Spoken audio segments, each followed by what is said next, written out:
The concrete exploded beside Thaddeus Kane's head as he dove behind the altar.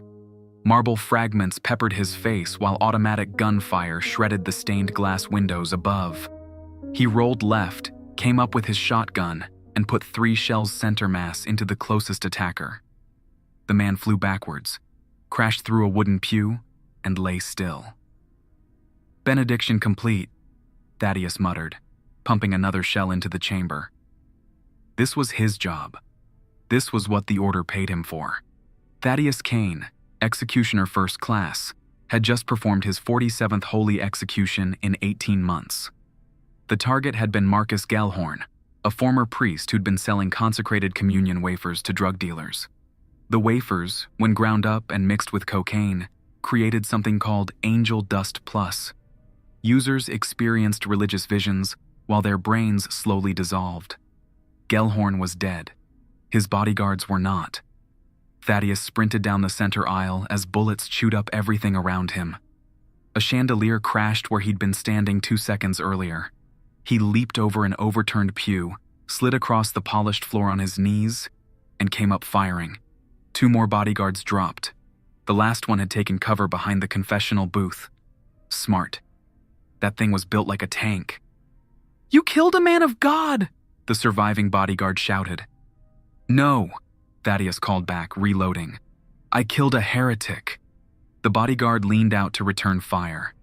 Thaddeus put a slug through his chest before the man could pull the trigger. The body slumped forward and didn't move again. Silence filled the cathedral. Thaddeus stood up, brushed marble dust off his black coat, and walked to where Marcus Gellhorn lay bleeding out on the altar steps. The former priest's eyes were still open, still conscious. "The 4 rules," Gellhorn whispered. "You know them, don't you?" Thaddeus nodded. Every executioner learned the rules on their first day. Rule 1. The target must be guilty of heresy against the church. Rule 2. The execution must take place on holy ground. Rule 3. The executioner must witness the target's final breath. Rule 4. The executioner must never question the order's judgment. "I followed them," Gellhorn continued, blood trickling from his mouth. "I followed all 4 rules when I killed my targets, just like you. You were selling drugs, not performing executions." "Was I?" Gellhorn smiled. "Check your phone, Kane. Check the message you received 20 minutes before you came here." Thaddeus pulled out his encrypted device. One new message from command. He opened it. Target: Marcus Gellhorn, former executioner 3rd class. Charge: unauthorized executions. Location: St. Catherine's Cathedral. Execute immediately. Former executioner. Thaddeus felt something cold settle in his stomach. He looked down at Gellhorn, who was still smiling. "How many?" Thaddeus asked. 63 holy executions," Gellhorn replied. "All drug dealers, all performed on holy ground, all witnessed to completion. I followed the rules perfectly, Kane, just like you're following them now. The order didn't authorize your executions. Rule 4 says never question the order's judgment. It doesn't say the order has to authorize everything we do." Gellhorn coughed up more blood. "I was cleaning up the streets, making the world holy again, and they sent you to kill me for it." Thaddeus knelt beside the dying man. "What are you trying to tell me?" "The rules work both ways," Gellhorn whispered. "You can use them to serve the order, or you can use them to serve God directly. I chose God, and now I'm about to die for it." Gellhorn's breathing stopped. His eyes went blank. Thaddeus watched for 30 seconds to make sure, then stood up. Rule 3 complete. The execution was finished, but something felt different this time. Gellhorn's words echoed in his mind as he walked toward the cathedral exit. 63 executions. All unauthorized. All perfectly legal according to the 4 rules.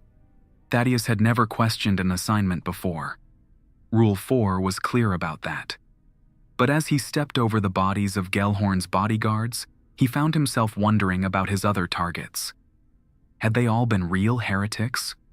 Or had some of them been like Gellhorn, executioners who'd gone rogue?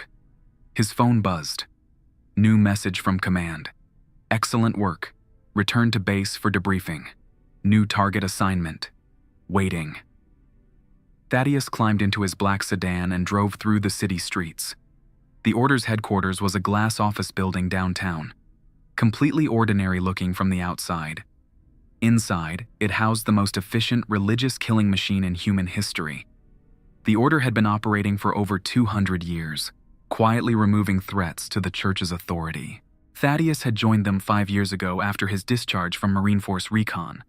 The work suited him. Clean kills, clear objectives, no moral ambiguity. Heretics died, the Church remained pure, everyone went home happy. But Gellhorn's words had planted a seed of doubt. He parked in the underground garage and took the elevator to the 20th floor. Commander Yates was waiting in the briefing room, a stern woman in her 50s with steel gray hair and cold blue eyes. She'd run the Order's operations for the past decade. "Kane," she said as he entered, "sit down." Thaddeus took a chair across from her. "Gellhorn is dead. Execution completed, according to protocol." "I know. I watched the whole thing through satellite feed." Yates slid a manila folder across the table. "Your next assignment." Thaddeus opened the folder. Inside was a photograph of a man in his 30s with dark hair and tired eyes. The name at the bottom read, Vincent Torres, Executioner 2nd Class. "Another executioner?" Thaddeus asked. "Former executioner," Yates corrected. "Torres went missing 3 weeks ago. We've tracked him to a monastery outside the city. He's been performing unauthorized executions on the monks there." "How many?" "All of them. 26 monks, dead. Torres claims they were practicing forbidden rituals, but we have no evidence of heretical activity. He's killed innocent people, Kane. We need him stopped." Thaddeus studied the photograph. Vincent Torres looked familiar. He'd seen the man around headquarters, but they'd never worked together. "What's his background?" 10 years with the Order. 98 confirmed executions, all authorized. Perfect record until 3 weeks ago. Yates leaned forward. "Something happened to him, Kane. We think he might have suffered a psychological break, started seeing heretics where none existed. And you want me to execute him. I want you to bring him to justice. Rule 1 applies here. Torres is guilty of heresy through his unauthorized killings. The monastery is holy ground. So Rule 2 is satisfied. You'll witness his death according to Rule 3. And Rule 4 means you don't question these orders." Thaddeus closed the folder. "Understood." "One more thing," Yates said. "Torres knows you're coming. He sent us a message yesterday. Said he's waiting for you at the monastery. He wants to show you something." "Show me what?" "He didn't say. But Kane, I need you to focus on the mission. Don't let Torres get inside your head. He's dangerous, unstable. Kill him quickly and get out." Thaddeus nodded and stood up. "When do I leave?" "Now. A helicopter is waiting on the roof." The flight to St. Gabriel's Monastery took 40 minutes. Thaddeus spent the time checking his weapons and reviewing the building plans. The monastery was old, built in the 1800s, with thick stone walls and narrow corridors. If Torres had set up defenses, it would be a tough fight. The pilot set them down in a field half a mile from the monastery. Thaddeus grabbed his gear bag and approached the building on foot. Everything looked normal from the outside. No signs of violence, no bodies, no blood. But the place felt empty. Dead. The front gate was unlocked. Thaddeus pushed it open and stepped into the courtyard. Still no sign of Torres or the dead monks. Maybe Yates had been wrong about the location. Then he heard singing. The sound came from the chapel, a beautiful Latin hymn echoing off stone walls. Thaddeus drew his pistol and moved toward the music. The chapel door stood open. Inside, he could see rows of wooden benches and a simple altar. Vincent Torres sat in the front pew, still singing. He wore his black executioner's coat, but no weapons were visible. As Thaddeus entered the chapel, Torres finished the hymn and turned around. "Cain," he said, "right on time. Where are the monks?" "Dead, all 26 of them." Torres stood up and faced him. "Would you like to see the bodies?" "Yates said you killed them for practicing forbidden rituals." "Yates told you I was crazy, that I'd suffered a psychological break." Torres smiled. "Did she mention that I'd found something here? Something the Order doesn't want you to know about?" Thaddeus kept his pistol trained on Torres. "What are you talking about?" "Follow me." Torres walked toward a side door near the altar. Against his better judgment, Thaddeus followed. The door opened onto a stone staircase leading down into the monastery's basement. Torres descended slowly, his hands visible. The basement was a maze of storage rooms and wine cellars. Torres led him to the far end, where a heavy wooden door stood slightly open. Light flickered beyond it. "In here," Torres said. Thaddeus pushed the door open and stepped inside. The room beyond was large, circular, with stone walls covered in carved symbols. 26 bodies lay arranged in a perfect circle on the floor. All wore monks' robes. All had been shot once in the head. But that wasn't what made Thaddeus stop breathing. The walls were covered in photographs, hundreds of them. Pictures of men and women, all with names and dates written beneath. Thaddeus recognized some of the faces. They were his targets. People he'd executed over the past 5 years. "Welcome to the Order's real headquarters," Torres said behind him. "This is where they keep track of their work." Thaddeus stepped closer to the wall. Each photograph had detailed information: name, age, occupation, date of death, and the name of the executioner who'd killed them. He found his own name attached to 47 different photos. "These people weren't heretics," Torres continued. "They were threats to the Order's power, politicians who asked too many questions, journalists who got too close to the truth, businessmen who refused to cooperate. The Order has been using us to eliminate anyone who might expose them." Thaddeus found a photo that made his blood freeze. It showed a woman in her 40s with kind eyes and graying hair. The name beneath read, Sarah Martinez, age 43, occupation, federal investigator, executed by Thaddeus Cain. He remembered the execution. Command had told him Sarah Martinez was a heretic who'd been infiltrating Catholic churches to steal sacred artifacts. He'd shot her in the basement of St. Mary's Church in Philadelphia. She died begging him to listen, trying to tell him something about the Order. "She was investigating us," Torres said, reading over his shoulder. "Getting close to the truth about what we really do. So they sent you to kill her." Thaddeus stared at the photograph. Sarah Martinez had children. He remembered seeing their pictures in her wallet when he'd searched the body. 2 teenage kids who would never see their mother again. "How long have you known?" he asked. 3 weeks. "I came here following orders to execute Brother Michael, the monastery's abbot. Command said he was performing black masses, summoning demons. But when I got here, I found this room. Brother Michael showed it to me. He'd been documenting the Order's activities for years, trying to expose them. So you killed him anyway?" "I killed all of them," Torres confirmed. "Because Brother Michael asked me to." Thaddeus turned around. "What?" He knew someone would come eventually. The Order doesn't leave loose ends. So Brother Michael and the other monks decided to die as martyrs. They wanted their deaths to serve a purpose. To wake up the next executioner who came here. Torres pointed to the photos on the wall. Every single person in these pictures was innocent. Good people trying to do the right thing. And we killed them because we followed the 4 rules without question. Thaddeus felt something cracking inside his chest. 5 years of perfect service. 47 executions. All lies. "What do you want from me?"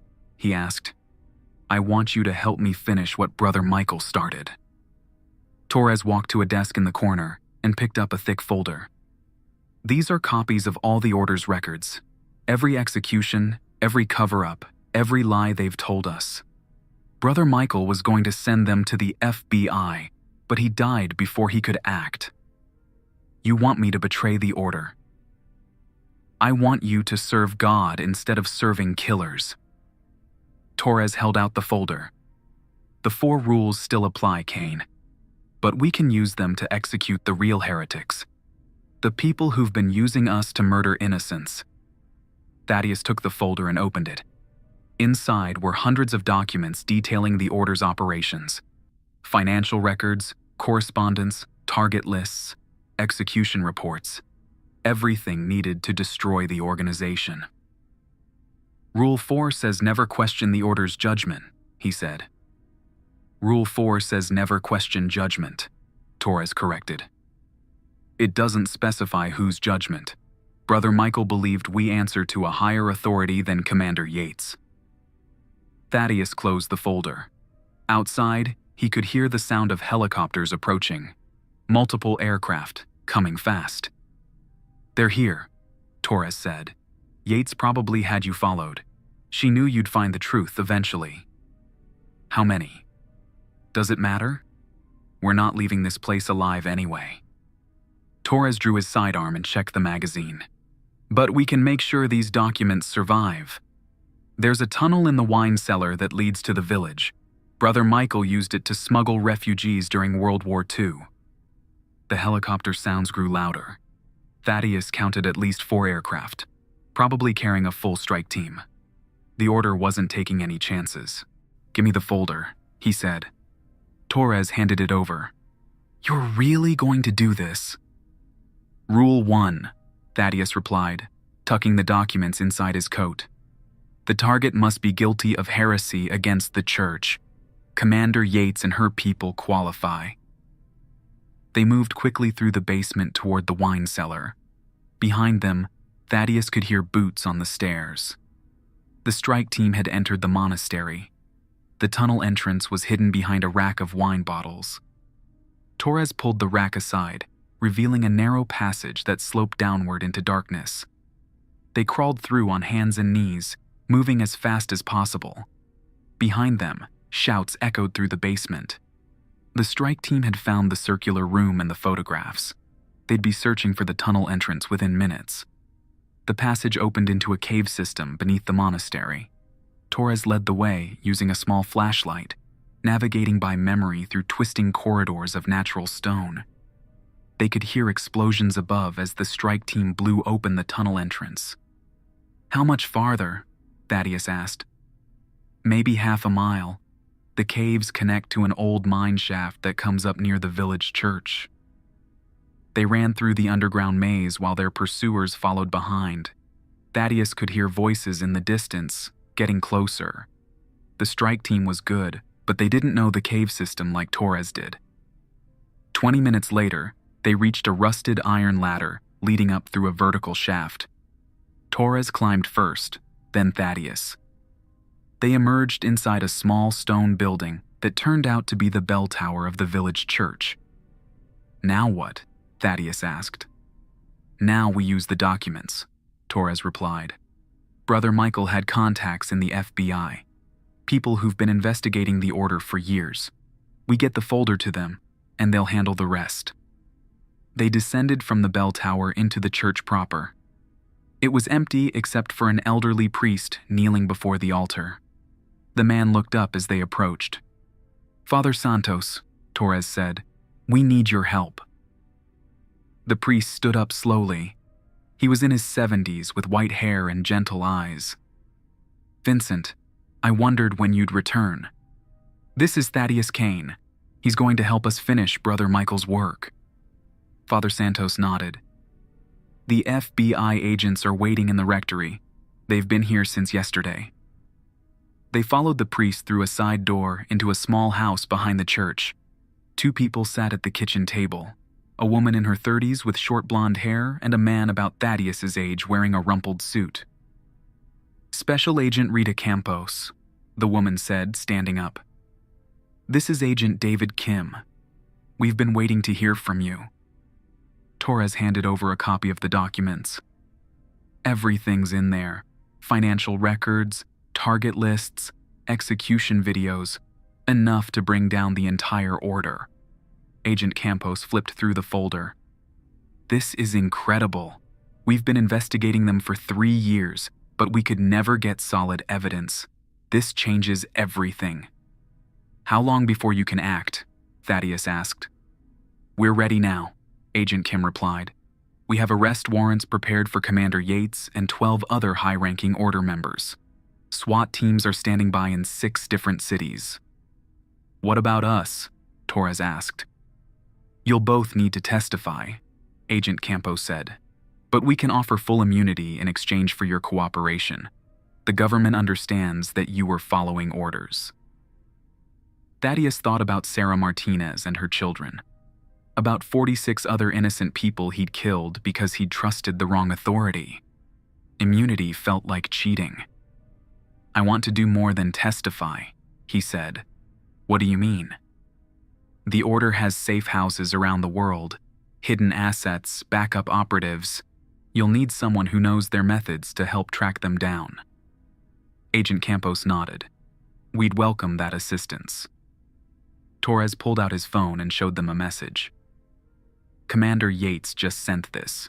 She's ordering all remaining executioners to go underground until the situation at the monastery is resolved. They're scattered, but I know where some of them are hiding." "Then let's go find them," Agent Kim said. Over the next 6 hours, the FBI arrested 43 order members across the United States.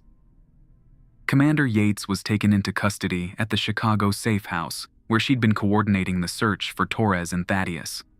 Her last words before being read, her rights were a quote from Rule 4. "Never question judgment." The raids netted hundreds of additional documents, enough evidence to prosecute the order's leadership and expose their operations to the public. The story broke on every major news network within hours. Religious authorities worldwide condemned the organization and pledged to cooperate with the investigation. Thaddeus spent the following months working with federal agents to track down the order's international branches. They found operations in 12 countries, all following the same pattern of murdering innocent people under the guise of religious duty. Vincent Torres testified before Congress about the psychological conditioning that had allowed the order to manipulate their executioners. His testimony led to new laws regulating private military contractors and religious organizations. 6 months after the monastery raid, Thaddeus stood in the cemetery where Sarah Martinez was buried. He'd brought flowers and a letter of apology to leave on her grave. Her children had agreed to meet him there. "She would have forgiven you," her daughter said. She was 16, with her mother's kind eyes. "Mom always said people could change if they wanted to badly enough." "I can't bring her back," Thaddeus replied. "No," the girl agreed. "But you can make sure this never happens to anyone else." That had become his new mission. Thaddeus now worked for a joint FBI-Interpol task force dedicated to hunting down religious extremist organizations. He used the same skills that had made him an effective executioner, but now he served justice instead of lies. The 4 rules still guided his actions, but with different meanings. Rule 1. The target must be truly guilty, not just inconvenient to powerful people. Rule 2. Justice must be served in the light, not hidden in secret operations. Rule 3. He would witness the consequences of his actions and never forget the cost of violence. Rule 4. Never question his duty to protect the innocent. Vincent Torres had been right about one thing. The rules worked both ways. They could be used to serve God, or they could be used to serve killers. The choice belonged to the person following them. Thaddeus had made his choice, and for the first time in years, he could sleep without seeing the faces of innocent people in his dreams. The order was finished. Their executioners were either dead, imprisoned, or working to undo the damage they'd caused. Brother Michael's sacrifice had not been in vain. The 4 rules had finally led to justice. 3 years later, Thaddeus Kane stood outside a maximum security prison in Colorado, waiting for Vincent Torres to be released. Torres had served 36 months for his role in the monastery killings, despite his cooperation with federal authorities. The families of the monks had requested leniency, understanding that their loved ones had chosen martyrdom to expose the order's crimes. The gates opened at exactly 9 a.m. Torres emerged wearing civilian clothes and carrying a small duffel bag. He looked older, thinner, but his eyes held a peace that hadn't been there during their underground days. "Kane," he said, shaking hands, "thanks for coming. Where will you go now?" "Father Santos offered me a job at his church, maintenance work, nothing fancy, but honest work." Torres smiled. "What about you? Still hunting down the order's remnants?" "Most of them are finished. The FBI task force is being dissolved next month." Thaddeus walked with Torres toward the parking lot.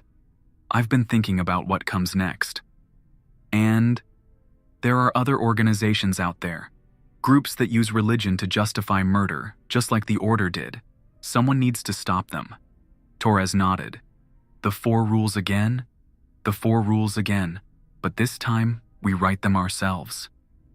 They reached Thaddeus's car, a simple sedan that had replaced his old government vehicle. Before getting in, Torres turned back toward the prison. "Do you ever regret it?" he asked. "Bringing down the order? Sometimes I wonder if we just created a power vacuum for something worse to fill." "No," Thaddeus said. "Evil doesn't get better when you ignore it. It just gets better at hiding." Torres climbed into the passenger seat. "So, what's our first target?" "There's a cult in Oregon. They call themselves the Divine Flame.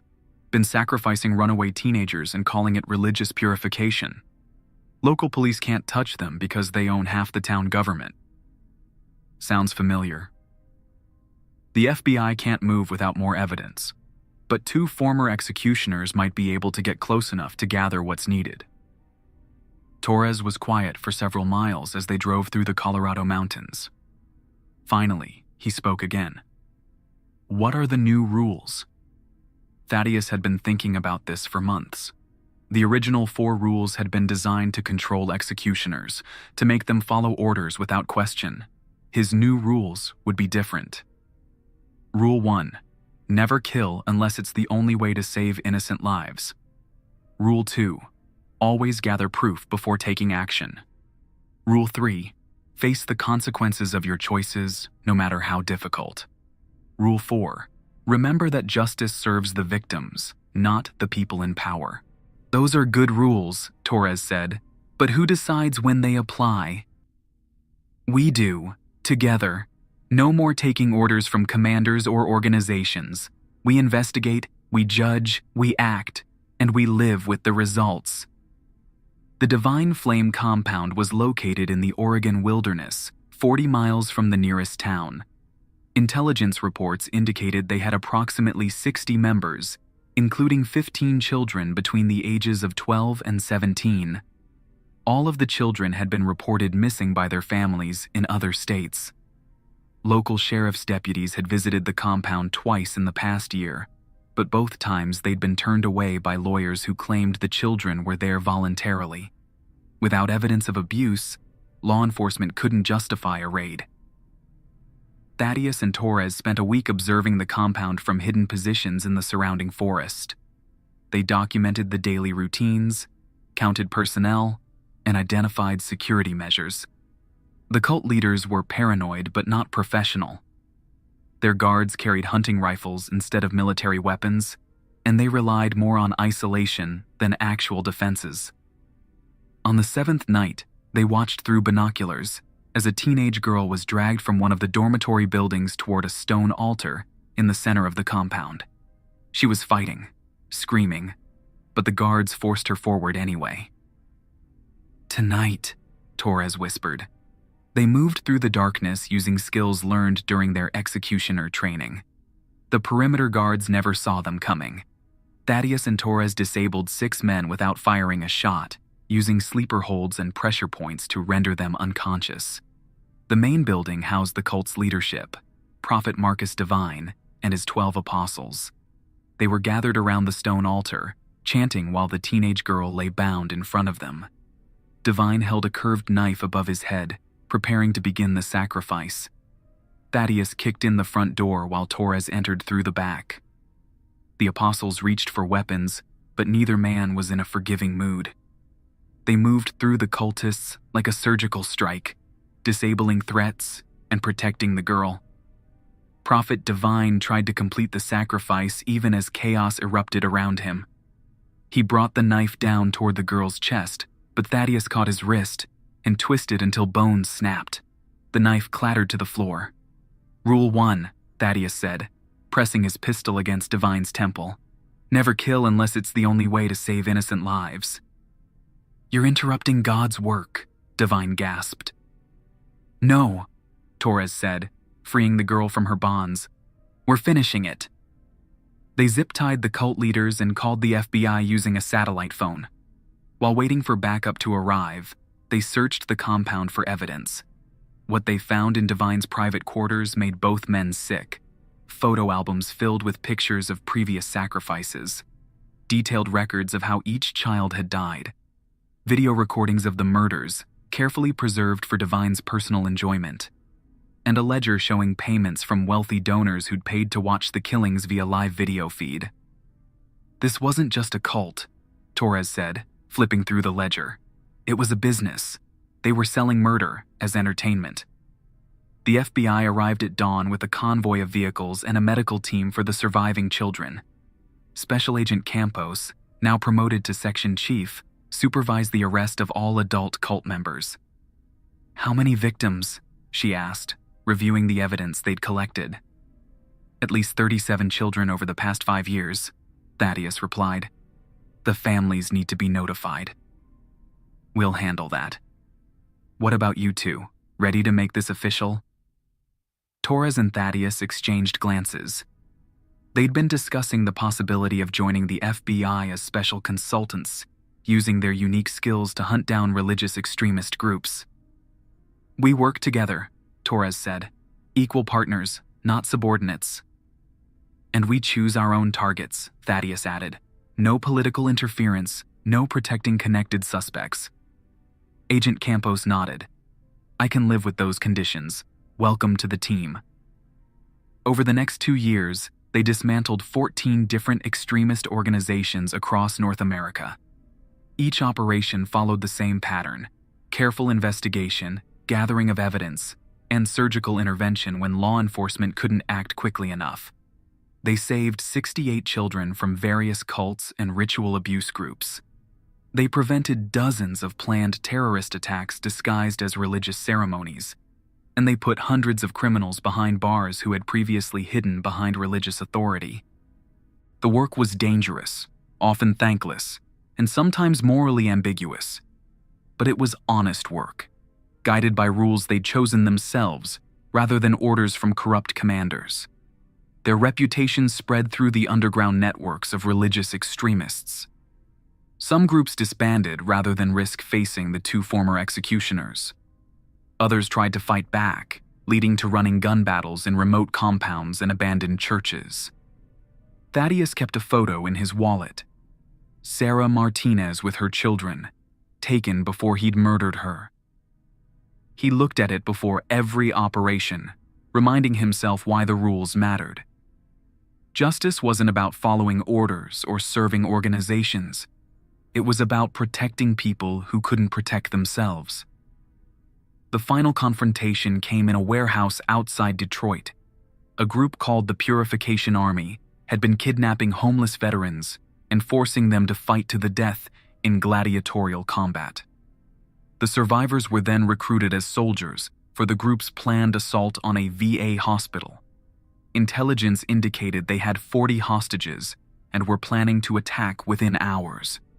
Local SWAT teams were still 30 minutes away, too late to prevent the massacre. "Rule 2, Torres said as they approached the warehouse. "Always gather proof before taking action." They'd been watching the group for 3 days, documenting everything. Video evidence of the forced combat, financial records showing wealthy donors paying to watch, and communications proving the planned hospital attack. There was no question about guilt. The warehouse was heavily defended with automatic weapons and military-grade equipment. Unlike the amateur cultists they'd faced before, these men were trained soldiers who'd been kicked out of the military for various crimes. Thaddeus and Torres entered through the skylight, rappelling down into the main floor where the gladiatorial combat was taking place. 40 wealthy spectators sat in bleachers around a makeshift arena, watching two homeless veterans fight with knives while guards ensured neither man could escape. "Federal agents," Thaddeus announced, dropping into the arena with his rifle ready. "Everyone on the ground now." The spectators screamed and dove for cover. The guards opened fire, forcing Thaddeus to roll behind a concrete barrier. Torres came down firing, taking out 3 gunmen before his feet touched the floor. The battle was vicious and brief.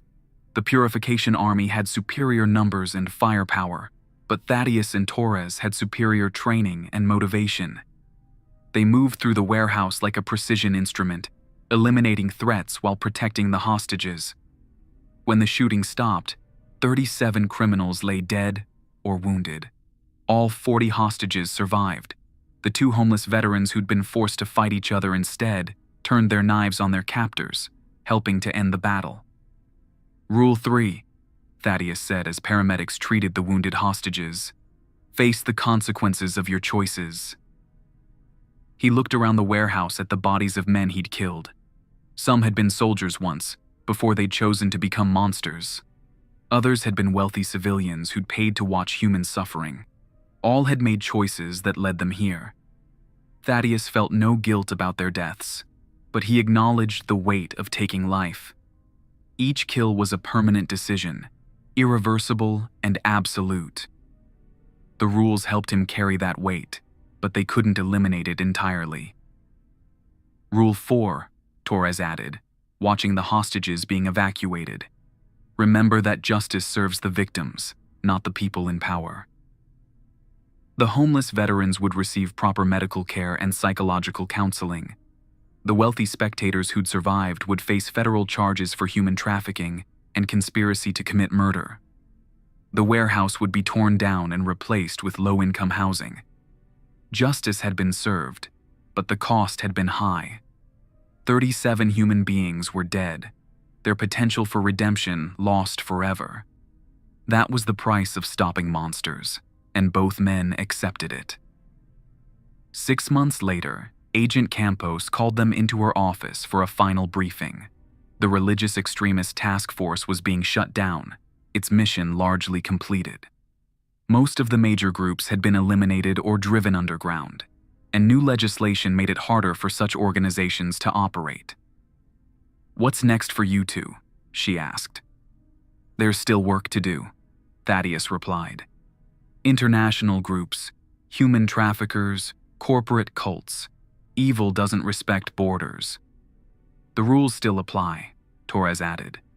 "As long as there are innocent people who need protection, we'll be there." Agent Campos handed them new credentials and a substantial operational budget. "These authorize you to work anywhere in the world. Consider yourselves freelance agents of justice." They spent the following years traveling between countries, hunting down the worst examples of humanity and bringing them to justice. They worked with local law enforcement when possible, operated independently when necessary. In Thailand, they rescued 50 children from a monastery where the monks had been selling them to sex traffickers. In Colombia, they destroyed a drug cartel that had been using Catholic imagery to intimidate victims. In Romania, they shut down a fake religious retreat that was actually a front for organ harvesting. The 4 rules guided every operation. Innocent lives came first, evidence was always gathered, consequences were accepted, and justice served the victims rather than the powerful. Simple principles that had taken years to understand properly. On his 50th birthday, Thaddeus stood in the cemetery where Sarah Martinez was buried. He'd visited her grave every year since exposing the order, leaving flowers and updating her children on his work. They were adults now, both pursuing careers in law enforcement inspired by their mother's sacrifice. Vincent Torres joined him at the graveside, carrying a bouquet of white roses. 15 years, he said. Think we've made up for what we did? No, Thaddeus replied honestly. We can't bring back the people we killed when we were following the wrong rules, but we can make sure their deaths have meaning. How many lives have we saved? Lost count. Hundreds, maybe thousands, but it's not about the numbers. Thaddeus knelt and placed his flowers on Sarah's grave. It's about choosing to serve justice instead of serving power. Torres placed his roses beside them. The 4 rules? The 4 rules, Thaddeus confirmed. Rule 1. Never kill unless it's the only way to save innocent lives. Rule 2. Always gather proof before taking action. Rule 3. Face the consequences of your choices, no matter how difficult. Rule 4. Remember that justice serves the victims, not the people in power. They stood in silence for several minutes, honoring the memory of a woman whose death had changed both their lives. Then they walked back to their car, ready to continue their work. There would always be monsters in the world, people who used religion or ideology to justify hurting others. But there would also always be people willing to stop them, guided by rules that serve justice rather than convenience. Thaddeus Kane and Vincent Torres had found their purpose in life. They were witnesses to holy executions, but now they chose who lived and who died based on principles they'd learned through blood and sacrifice. The rules worked when applied correctly, and they would keep working as long as good people were willing to follow them, no matter the cost. In the end, that was enough. Justice served, innocent lives protected, and the memory of the dead honored through action rather than words. The 4 rules had finally led them home.